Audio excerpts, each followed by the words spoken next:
আসসালামু আলাইকুম। আজ 22শে নভেম্বর 2025।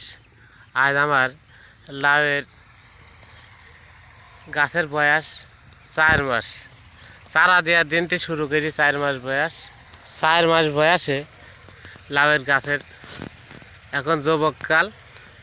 এখন আবার এই 1 মাস মতন চারা দেওয়া হয়েছে ভিতরে, আর এই ভিতরে দু একটা মরি গিয়ে এই লাইন দিই এখানে 23টা চারা দেওয়া আছে, তার মানে 4 দিয়ে মরে গেছে, নষ্ট হয়ে গেছে। সার দেওয়া বেশি হয়ে গেছিলো, মরে গেছে। আর লাউ বর্তমানে ধরছে, এর মধ্যে ছোটো বড়ো গাছ আছে। এই যে ফাউন্ডেশন, এই ফাউন্ডেশনটা একটা সম্পদ। এই সম্পদটা আবার নতুন করে গাছে উঠবে। আর এই একবারে লাউ যদি গাছে উঠে যায় ধরতে থাকবে, আবার নতুন করে গাছ লাগাচ্ছে। এই যে গাছ হয়েছে, যে 1 মাস বয়স, এখানে 4টি গাছ লাইনে মরে গেছে। আর ভিতরেও সব চারা লাগাইছে, ভিতরেও সব চারা লাগাই নিয়েছে। এই যে এখানে রোদ লাগে একটু কম, তাই ওপরে ফাঁকা করে দেওয়া হয়েছে যাতে সারাদিন রোদ লাগে। এখন সকালবেলা গাছের ছামা, তাও বড় হচ্ছে, কিন্তু গাছটা চিকন, মানে ওইটি বললে ঠিক হয়ে যাবে। মাশাআল্লাহ, এটি এশিয়ার ময়না লাউ। আর এর মধ্যে মেটালের নাইস গ্রিন লাগাইছি,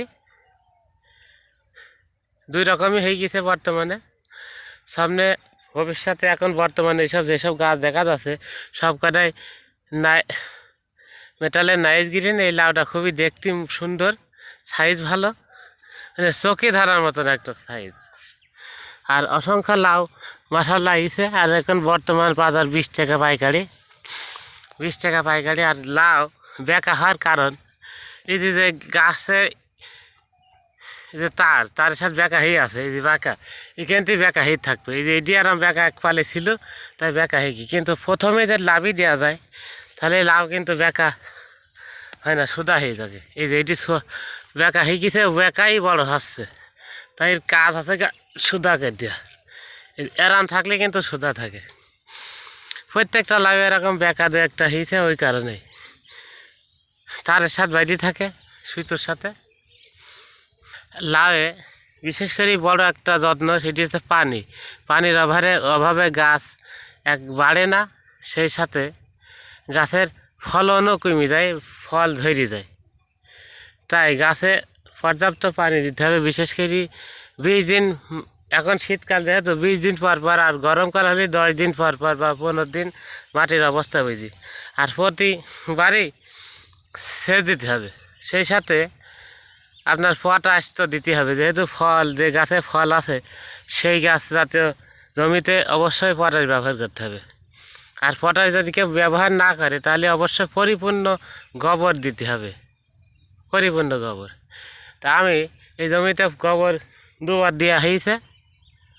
আর গাছে দানা বিষ না দিলে বিশেষ করে আপনার নষ্ট হয়ে যায়। গত সপ্তাহে মাল হচ্ছিল 85-86টা, এ সপ্তাহে কয়টা হয় দেখা যায়। এই গত হাটে বেচেছি 20টা। আর অসংখ্য ধরেছে, গাছের কোয়ালিটি ভালো আছে। তবে একটা জিনিস বলা হয়নি কেউ, সেটি আছে লাউয়ের আপনার বীজ দেওয়া হয় না, একেবারে বীজ দেওয়া হয় না। ফেরোমন ফাঁদ আছে, ফেরোমন ফাঁদ দেওয়া আছে 6টা, ওই যাই পোকা পড়ে। তাই লাউয়ের সাইজ এখন মাশাআল্লাহ ভালো হয়। কিন্তু এই লাউটা এখন কাইটি থুই দেওয়া হবে। এই সপ্তাহে 2 দিন হাটে বিক্রি করা হয়, আর একদিন আগে কাটা হয়, আর সেদিন কি বেচার দিন কাটা হয়, এটি বিক্রি করা হয়। যেহেতু শীতকাল, তাই পচা লাগা বিষটা একটু বেশি দিতে হবে। যে রোদ হলে গাছে বেশি ধরে। এখন শীতকাল, তাই গাছে ধরন কম, মানে পচে যায় বেশিরভাগ, যার জন্য একটু রোদ বেশি হলে ভালো হয়, গাছ বাড়ে বেশি। গাছ তার মাটি থেকে সালোক সংশ্লেষণ প্রক্রিয়ায় উদ্ভিদ তার খাদ্য গ্রহণ করে, তাই পরিপূর্ণ রোদ হলে ফলন ভালো হয়। কুয়াশা পড়লে অবশ্যই পচা লাগা বিষ একবার করে দেওয়া লাগবে। যেদিকে তাকাচ্ছি সেগুলো শুধু লাউ আর লাউ, মানে লাউ গাছ দেখি মন ভরে যাচ্ছে, অসংখ্য লাউ। দেখ 100টা বা 80টা সপ্তাহে যদি লাউ হয় 20 টাকা হলে 1600 টাকা। সংসারে আপাতত মাঠে যে আবাদে খরচ হয়ে যায়, তাই আমি সারা বছরই কিছু সবজি আবাদ করে থাকি। আর এই ভিতরে লাউ গাছ আবার বানে ওটা মতন হয়ে গেছে। আবার এই 5 মাস বা 6 মাস এই জালি লাউ গাছে ওঠার পর আবার এই উঠে যাবে। সেখানে আবার এই 6 মাস পর্যন্ত বিক্রি করার পরে আবার এই শসা বা খিরায় এই জাতীয় কিছু আবার নতুন করে লাগাতে হবে। আবার এই জ্যৈষ্ঠী মাসে যাই আবার লাউ করতে হবে। তবে অবশ্যই একটা বানে কিছু ফাঁকা দিতে হয়। সারা বছর যদি লাউ চাষ করি তাহলে এই ভাইরাস লাগতে পারে।